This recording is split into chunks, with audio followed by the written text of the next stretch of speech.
Hello, I'm Steve. Welcome to the Patio Heat channel, where we provide visual concepts of infrared heating as well as tips for outdoor comfort. Send your request into designs@patioheat.com for your personalized recommendations. Our one-on-one customer support helps you make the best decisions for your applications. We strive to earn your business. Visit our patioheat.com website for sales and more information. Now let's get heating. All right, so we have this patio structure here with a cathedral type of ceiling. And let's go right into the overall dimensions that I have. Now, these dimensions I have are, some of them are just a guesstimation of what they actually might be, but I have 19'4" by about 17.3¼ to the outer edge over here. There's a couple of different heights I have here. I have 9'8", the lower section here. I have 11'8¾" to where this edge over here comes in, and then I have the apex up here I have at 17.6. There's also a flat section of the roof that I have here at 14'11" to the height of the finished floor, and you can see here I have it at 7'5" in length over here. Now that could be shorter, I'm not quite sure of that. But in any case, let's look at what we might do for an application like this. I don't know if there's anything else here. This section here, I have it 10 foot wide over here. And I think that's pretty much about it. I believe they just want to heat up this area over here. And so you can see over here, I have this drawn up a little bit, but I'm not sure if they're looking at heating up this area here in any way. So we're going to concentrate over here. All right, so let's go ahead and turn off those dimensions and look at a couple of different options. One would be mounting the Infratech CD6024 on the wall itself. I'm going to turn off the clearance section here for a minute.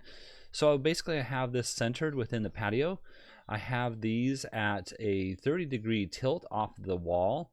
I have it mounted 6 inches higher than the window, and I'm not quite sure of actually where that window really is, but let's go ahead and just see what I actually have off the finished floor. So off the finished floor for the window itself, I have it 10'7½". So again, an additional 6 inches higher to the bottom edge of the heater itself. I have these windows offset from the center of the patio structure, so maybe just for a visual purpose you might want to center this heater here itself, but right now I have it in the center of the patio, as well as the same on this side over here, and I have this at the same elevation as I have this heater over here. So let's go ahead and look at the I also want to mention that these heaters are at off the wall 30 degrees, so when they're 30 degrees off the wall they have to maintain a clearance above the heater at 12 inches, and the same is true with this one over here.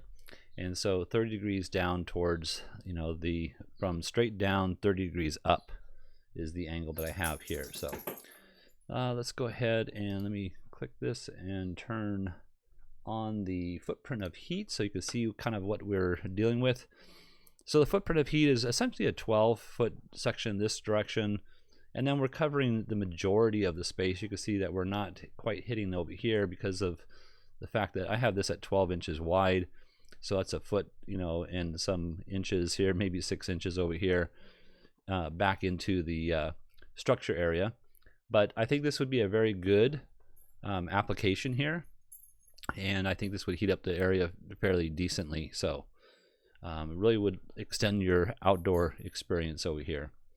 All right, let's go ahead and look at a different option, and the different option would maybe be a ceiling mounted. Now, the ceiling mounted, I'm not quite sure of exactly where these, we have recessed lights, and I think these are speakers here in the center, but not exactly sure where they're located. I think I have them 7 feet center to center, and then 48 inches and 48 inches, something of that nature. But I placed the heaters 6 inches away from this edge over here, and 18 inches from this edge over here, I believe. Let me go ahead and just turn on the below clearance.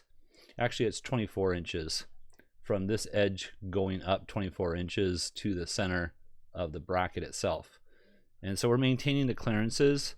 I do have this at the same angle mounted on the ceiling as what the slope is of the ceiling, but then I dropped it down 10 degrees down this direction from right to left down this way.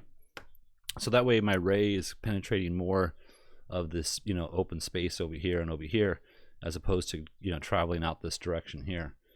So let's go ahead and look at the footprint of heat. Hold on one second. There we go. So these heaters are a little bit higher than the other application, and because of that, you know, the ray isn't as intense and going to penetrate as well. The one thing I will mention though is that, you know, there's this wall here, this wall, this wall. It's a very protected area. So as far as the amount of wind movement and cold air that blows through this area, this may be okay.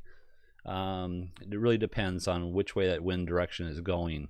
But I would say that it's a well protected area, so this may work, but I prefer the first application that I showed more than this application here. But in any case, I have these centered within the total span from this, you know, this point here to this point over here. And yeah, I think that's going to be something that may work okay. So all right, well, I hope this has helped. If you're looking for some assistance with your outdoor heating application and you would like us to review your plans, send your information into designs@patioheat.com. I'm Steve. Please tap that like button if you find this video useful. We don't advertise, not monetize. YouTube does not promote our channel in any way unless we receive a thumbs up from our viewers, and we truly appreciate you doing that. Thank you very much. Have an excellent day.